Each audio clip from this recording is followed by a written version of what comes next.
लता के घर में आज उसकी पड़ोसन रूपा आई थी, जिसके साथ लता घंटों तक गपशप करती है। अरे लता, ये तुझे क्या हुआ? तेरी शक्ल देखकर ऐसा लग रहा है जैसे तुझे खाना ही ना मिलता हो। क्या हो गया तुझे? सब ठीक तो है? हाँ हाँ, सब ठीक है। तो फिर तेरा चेहरा मुरझाया हुआ क्यों है? तेरी बहू तुझे टाइम से खाना नहीं दे रही क्या? अब क्या बताऊं तुझे रूपा, मेरी बहू कितनी आलसी है। सुबह का खाना शाम तक बनाती है और शाम का खाना सुबह तक। बस यही वजह है कि आधा दिन तो बिना कुछ खाए पिए ही निकल जाता है। क्या सच में तेरी बहू इतनी आलसी है? और नहीं तो क्या, अब तू ही देख ले। 2 घंटे पहले मैंने बहू से चाय बनाने के लिए कहा था और महारानी अब तक चाय नहीं लाई।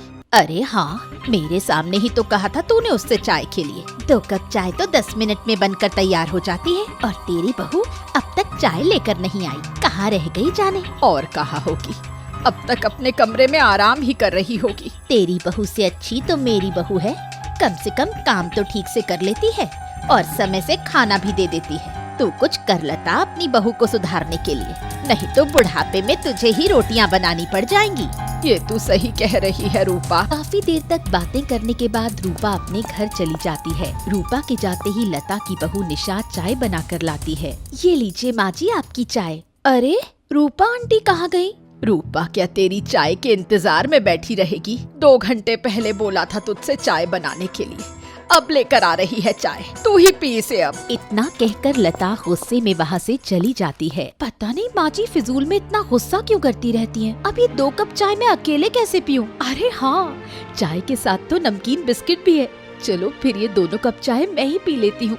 अब इसे फेंक थोड़ी सकती हूँ। अगले दिन। क्या मेरा नाश्ता और टिफिन तैयार है निशा? मुझे ऑफिस जाने में देर हो रही है। हाँ तैयार है, ये लीजिए। तूने अजय का नाश्ता तैयार कर दिया और टिफिन भी तैयार कर दिया। कहीं मैं सपना तो नहीं देख रही? आज से पहले तो कभी ऐसा नहीं हुआ कि तू हमें टाइम से चाय भी दे दे। तो ये सब कैसे किया? दरअसल माँ जी, रात का खाना बचा था तो मैंने वही गर्म करके अजय जी के टिफिन में पैक कर दिया है। और नाश्ते में ब्रेड बटर और चाय है जो आपके सामने रखी है। खुद ब्रेड पर बटर लगा लीजिए और चाय पीजिए। वाह वाह वाह वाह, तो ऐसे तैयार हुआ तेरा नाश्ता? यानी सुबह से उठकर बस तूने ये चाय बनाई है?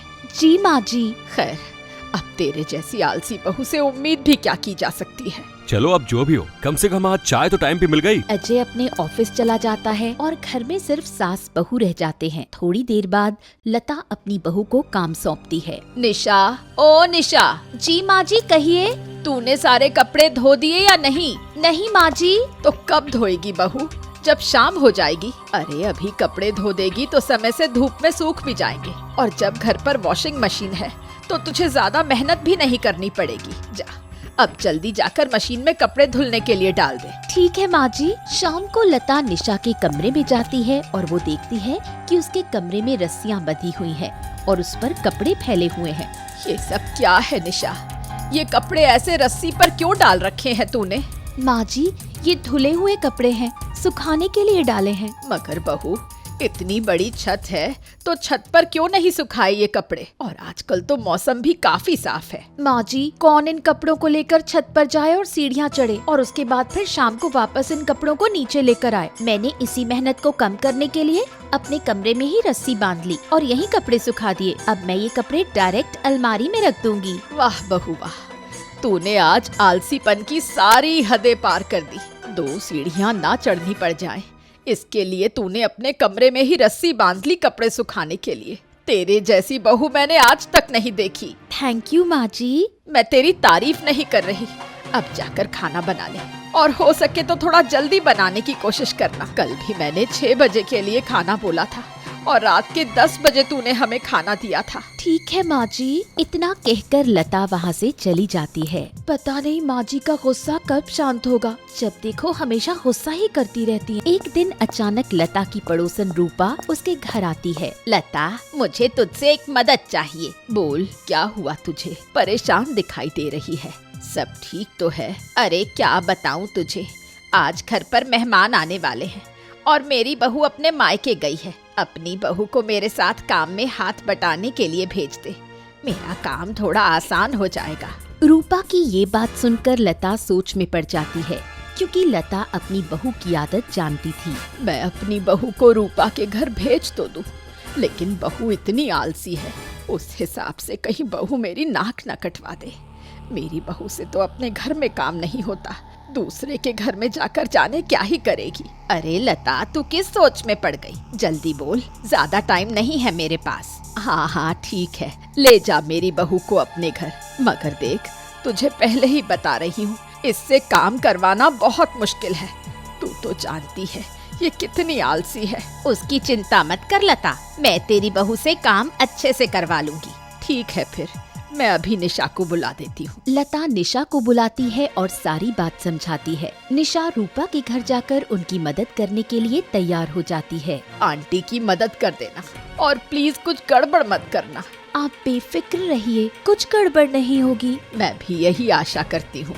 माँ जी को भी ना मेरे ऊपर जरा भी विश्वास नहीं है, मैं भला क्या ही गड़बड़ कर सकती हूँ। इसके बाद निशा रूपा आंटी के घर उनकी मदद करने के लिए चली जाती है। निशा, ऐसा करो, तुम किचन में जाकर 4 लोगों के हिसाब से कुछ अच्छा सा खाना तैयार करो, जिसे चखते ही मेहमान खुश हो जाएं। तब तक मैं घर की थोड़ी सफाई कर देती हूँ। अच्छा ठीक है आंटी जी। और हाँ, प्लीज थोड़ा जल्दी कर देना, मेहमान 2 घंटे के अंदर आते ही होंगे। इसके बाद निशा किचन में जाती है और रूपा आंटी के घर के बाकी काम देखती है। थोड़ी देर बाद, बहू, मेहमान आ चुके हैं, सारा खाना तैयार तो है? हाँ आंटी जी, सब तैयार है। चलो सही है, अब चाहो तो तुम घर जा सकती हो, मेहमानों को खाना मैं सर्व कर दूंगी। ठीक है आंटी जी, मैं चलती हूँ फिर। और सुनो निशा, मेरी मदद के लिए तुम्हारा बहुत बहुत शुक्रिया।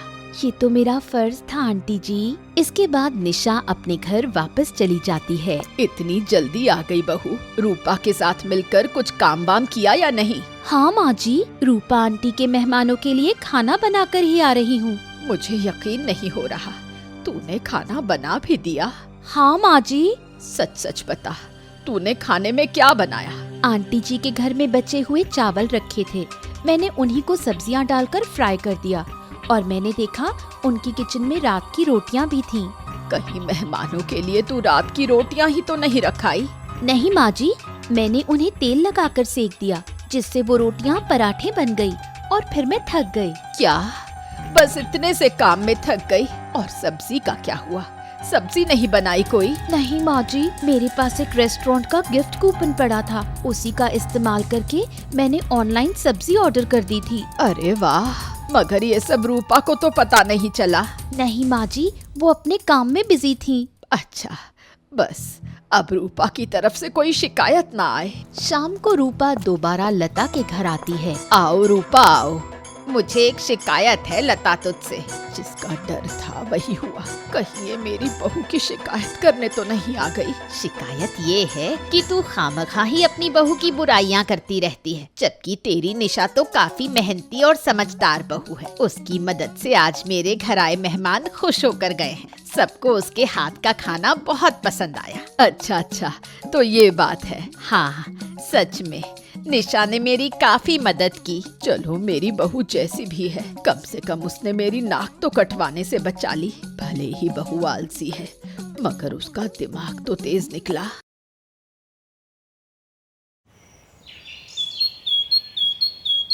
बहू, तेरी ये साड़ी तो बहुत पुरानी लग रही है। हाँ माँ जी, ये 2 साल पुरानी साड़ी है। तो बहू, कोई दूसरी साड़ी पहन लेती, इसका रंग काफी फीका पड़ गया है। माँ जी, मेरे पास बाकी जो साड़ियाँ हैं वो भी सब ऐसी ही हैं। पिछले लंबे समय से मैंने अपने लिए कोई साड़ी नहीं खरीदी है। तो खरीद ले बहू, खरीद ले। क्यों अपने लिए कोई साड़ी नहीं खरीदती है तू? माँ जी, आप तो जानती ही हैं घर के हालात, ऐसे में जरूरतें पूरी कर पाना मुश्किल है और आप शौक पूरे करने की बात कर रही हैं। मैं जानती हूँ बहू, लेकिन काफी समय हो गया है तुझे नई साड़ी खरीदे हुए। तो ऐसा कर, थोड़े थोड़े पैसे बचा लिया कर और फिर अपने लिए एक अच्छी सी साड़ी ले लेना। ठीक है माँ जी, आप कह रही हैं तो मैं अब से थोड़े थोड़े पैसे बचाने की कोशिश करूँगी। रेखा और प्रिया आपस में बातें कर रही थी कि तभी उनके घर में प्रिया की एक पुरानी सहेली मेहमान बनकर आती है। हाय प्रिया, हाउ आर यू? अरे मोनिका, तू यहाँ अचानक? तूने तो मुझे सरप्राइज दे दिया। मुझे पता था कि मुझे यहाँ देखकर तू सरप्राइज हो जाएगी। अच्छा बता, कैसी है? मैं अच्छी हूँ, तू बता तू कैसी है? मैं तो एकदम फर्स्ट क्लास हूँ, फर्स्ट क्लास। अच्छा इनसे मिल, ये मेरी सासू माँ है। हेलो आंटी जी। नमस्ते बेटा। माँ जी, मोनिका मेरी बचपन की दोस्त है। हम शुरू से ही एक दूसरे के अच्छे दोस्त रहे हैं। अरे ये तो बहुत ही अच्छी बात है, मगर अब अपनी दोस्त को कुछ खिलाएगी पिलाएगी भी, या सिर्फ बातों से ही पेट भरेगी? अरे हाँ, मैं तो भूल ही गई थी, माफ करना। मोनिका, मैं अभी तेरे लिए पानी लाती हूँ और चाय नाश्ता भी लेकर आती हूँ। नहीं, इसकी कोई जरूरत नहीं प्रिया, मैं जल्दी में हूँ। ऐसे कैसे? तो इतने दिनों बाद घर आई है और बिना कुछ खाए पी कैसे जा सकती है? अच्छा ठीक है, तो इतना जिद कर रही है तो मेरे लिए एक मिनरल वाटर लेकर आना। मैं सिर्फ मिनरल वाटर ही पीती हूँ। Mineral water? हमारे घर तो फ्रिज तक नहीं है और ये मिनरल वाटर की बात कर रही है। अब ये मिनरल वाटर मैं कहाँ से लाऊं? क्या हुआ, क्या सोच रही है प्रिया? कुछ नहीं, तुम मिनरल वाटर छोड़, मैं तेरे लिए मिट्टी के घड़े का ठंडा ठंडा पानी लेकर आती हूँ। उसे पीकर तुम मिनरल वाटर को भी भूल जाएगी। ओह नो, नेवर, मैं वो पानी नहीं पीऊंगी। तू पानी रहने दे, मेरी गाड़ी में मिनरल वाटर की बोतल रखी है, मैं वहाँ से पानी पी लूंगी। तू परेशान मत हो। अच्छा, तो कुछ खाने के लिए ले आती हूँ। ओके, तो ऐसा कर इंग्लिश चाट ले आना, वो मुझे बहुत पसंद है। फ्रूट्स एंड ड्राई फ्रूट्स तो तेरे घर पर होंगे ही ना। प्रिया नर्वस होकर अपनी सास की तरफ देखती है, क्योंकि आज तक उसके घर में कभी ड्राई फ्रूट्स नहीं आए थे। बहू, ऐसा कर, अपनी सहेली के लिए नमकीन बिस्कुट ले आ। हाँ मोनिका, दरअसल अभी घर में ड्राई फ्रूट्स नहीं है, इसीलिए मैं तेरे लिए नमकीन बिस्कुट लेकर आती हूँ। रहने दे प्रिया, नमकीन बिस्कुट कौन खाता है यार। ऐसा कर, तू कुछ मत ला, मैं बस जा रही हूँ। वैसे भी तेरे घर में एसी भी नहीं है, मैं यहाँ ज्यादा देर नहीं बैठ सकती। क्या? ओ कम ऑन। और हाँ सुन, मैं तेरे घर तुझे अपनी पार्टी का इनविटेशन देने आई थी। मैं अगले हफ्ते बहुत बड़ी पार्टी दे रही हूँ सबको, और तुझे भी वहाँ जरूर आना है। लेकिन ये पार्टी किस खुशी में है? मेरी सेकंड मैरिज एनिवर्सरी है, इसी खुशी में। पार्टी अगले संडे को शहर के सबसे बड़े होटल में है और तुझे भी वहाँ जरूर आना है, ओके? लेकिन मैं नहीं आ पाऊंगी मोनिका। मैं कोई बहाने नहीं सुनूंगी, अब चलती हूँ। और हाँ प्लीज थोड़ा ठीक से आना, अच्छे कपड़े पहनकर। पार्टी शहर के सबसे बड़े होटल में है। अभी जो तूने ये नौकरानी जैसा हाल बना रखा है अपना, ऐसा तो बिल्कुल मत आना, नहीं तो सब लोग वहाँ तुझे गेस्ट नहीं नौकर समझेंगे। इतना कहकर मोनिका वहाँ से चली जाती है। मोनिका के लिए तो ये एक छोटा सा मजाक था, लेकिन प्रिया को अंदर ही अंदर इस बात का बहुत बुरा लग रहा था। देखा बहू, देखा, अभी कुछ देर पहले ही मैं तुझसे नई साड़ी लेने को कह रही थी, और देख पार्टी का इनविटेशन भी आ गया। ये मौका अच्छा है बहू, तू अब नई साड़ी ले डाल और नई साड़ी पहनकर पार्टी में जाना। लेकिन माँ जी, अभी हमारा बजट नहीं है और मैं इस पार्टी में नहीं जाने वाली। क्यों नहीं जाने वाली? हाँ, तेरी सहेली ने इतने प्यार से तुझे अपनी पार्टी में बुलाया है तो तुझे जरूर जाना चाहिए। और तू पैसों की चिंता मत कर, मैंने कुछ पैसे बचा कर रखे थे, तू उससे अपने लिए एक अच्छी सी साड़ी ले ले। लेकिन माँ जी, लेकिन वेकिन कुछ नहीं, मैंने कह दिया तो कह दिया। अच्छा ठीक है। पार्टी वाला दिन, आखिरकार वो दिन भी जल्दी आ जाता है जिस दिन प्रिया को अपनी सबसे अच्छी दोस्त मोनिका के घर पार्टी में जाना होता है। क्या हुआ बहू, तू अभी तक तैयार नहीं हुई? तुझे याद है ना, आज तेरी सहेली की पार्टी है। हाँ माँ जी, याद तो है, लेकिन मेरा जाने का मन नहीं है। मेरा मानना है कि तुझे जाना चाहिए, बाकी तेरी मर्जी। आजकल के दोस्त कहाँ शादी के बाद एक दूसरे को याद रखते हैं, लेकिन तेरी सहेली ने तुझे याद रखा और बुलाने आई। ये बहुत बड़ी बात है। ये बात तो आप ठीक कह रही हैं माँ जी। तो जल्दी से तैयार हो जा और अभय के साथ अपनी सहेली की पार्टी में घूमा। अच्छा ठीक है माँ जी, जाती हूँ।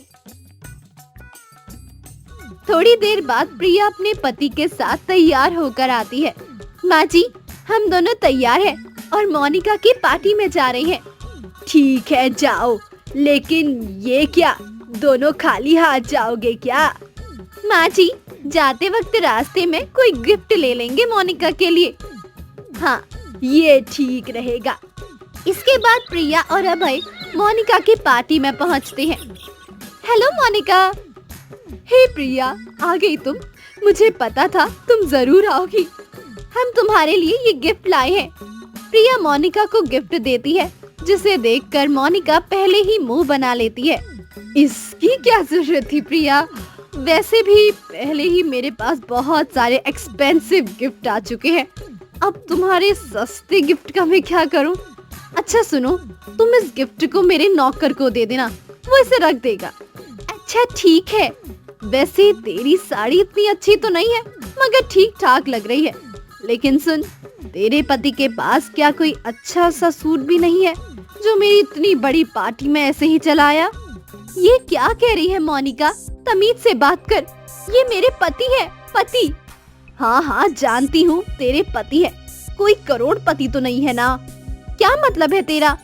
देख, मैं इस पार्टी में अपना मूड खराब नहीं करना चाहती, इसीलिए बेहतर होगा कि मैं इस बहस को बढ़ाने की जगह पार्टी को एंजॉय करूं और तुम दोनों भी इस पार्टी को एंजॉय ही करो। इसके बाद मोनिका वहाँ से चली जाती है। चलिए जी, घर चलते हैं। अरे लेकिन हम अभी तो आए हैं। तो क्या हुआ, आपने देखा नहीं मोनिका ने आपसे किस तरह से बात की? अरे कोई बात नहीं, भले ही अभी मोनिका के सर पर अमीरी का घमंड सवार हो, लेकिन वो है तो तुम्हारी दोस्त ना। आए हैं तो खाना खाकर चलते हैं। अगर आप ये चाहती हैं तो ठीक है, चलिए फिर कुछ खा लेते हैं और जल्दी से घर चलते हैं। प्रिया और अभय साथ में खाना खाते हैं और थोड़ी देर बाद मोनिका भी वहाँ आ जाती है। मेरी पार्टी का खाना तुझे अच्छा तो लगा ना प्रिया? हाँ, खाना तो अच्छा है, मैं जानती थी, और खाना अच्छा लगेगा भी क्यों नहीं। इतने महंगे होटल का खाना तू पहली बार जो चख रही होगी। अपने घर का रूखा सूखा खाना खाकर तू भी बोर हो गई होगी ना? वो तो अच्छा हुआ कि मैंने तुझे अपनी पार्टी में बुला लिया, नहीं तो इतने बड़े होटल को तो तू अपने सपने में ही देख सकती होगी। कुछ ज्यादा हो रहा है मोनिका, मैं तो सच ही बोल रही हूँ। तुझे इतना बुरा क्यों लग रहा है? तूने मुझे अपनी पार्टी में अपनी ये बात सुनाने के लिए बुलाया है ना? नहीं, मैंने तो तुझे अपनी पार्टी में अपनी शान और शौकत दिखाने के लिए बुलाया है, जो तेरे पास बिल्कुल भी नहीं है। मैं भले ही पैसों से गरीब हूँ मोनिका, मगर दिल से मैं तुझसे ज्यादा अमीर हूँ। ये झूठी अमीरी तुझे ही मुबारक। मैं तो यहाँ अपनी दोस्त से मिलने आई थी, लेकिन शायद वो इस अमीरी में और इसके दिखावे में कहीं कहीं गुम गई है। अरे अरे जाने भी तो प्रिया, तुम शांत हो जाओ। अपने पति से कुछ सीख प्रिया। अभय बहुत अच्छे से जानता है कि अमीर लोगों के आगे ज्यादा नहीं बोला करती। मोनिका की बातें सुनकर प्रिया को बहुत गुस्सा आता है और प्रिया गुस्से में अपने गिलास का जूस मोनिका के मुंह पर फेंक देती है और पार्टी को छोड़कर वहाँ से चली जाती है। How dare you Priya, how dare you, मैं तुझे देख लूंगी। मुझे यकीन नहीं हुआ तुमने अपनी दोस्त के साथ ऐसा किया। अभय जी, दोस्त वो होता है जिसके साथ आप कभी छोटा महसूस नहीं करते, और जिस तरह आज मोनिका ने बर्ताव किया है वो मेरी दोस्त नहीं हो सकती। वैसे ये तो तुमने ठीक कहा प्रिया,